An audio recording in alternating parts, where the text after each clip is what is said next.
Kakam kabede bat ke exam bat result jeki MCS bela pelang dekat Mekla Public Service Commission kalanang kelain bat lanang pau pen rengkau. Mentakasi ka seng KSU kala pentip.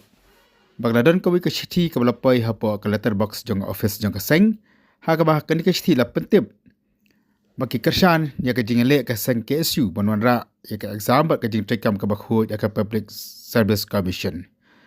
Kini ka chithi ru ka bala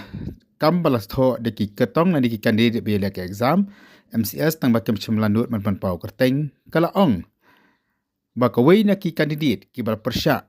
ia ka jing pen bana pa ka MPSC ia ki marks jong baro kitu ki bele ke exam MCS kadi ke emarat bat kani ke emarat kadi ka khun jong uskatri jong ka MPSC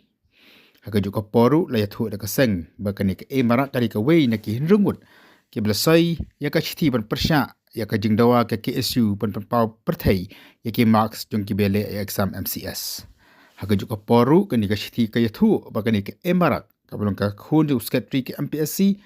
kalapas ya ka exam LDA bala pemna da ke MPSC hauni ubnai ubaladep lakban kado hangni ban ka leng ka seng KSU haga jing hi persya ya ka jing trekam ka bam khu jong MPSC kala pelong ka jing atur pat ba ka jing hi ahmad ka office jong MPSC ha kani si ke beradab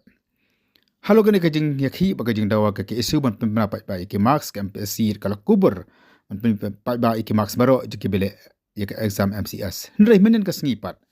ka MPSC kala ya ka jing pemna pat ba kamla ban pemna pat ba ki marks baro namar bagi don ki kandidat ki bala pen pau persya ban pemna ki marks bagi yo lemdala yo na kejing major na baro ki kandidat. Nakalayan jo kaseng kala syem ya kani chithi tambah kala ang kamtip mana belat ho aki nai kala syop yang baik akala terbox jong kaseng.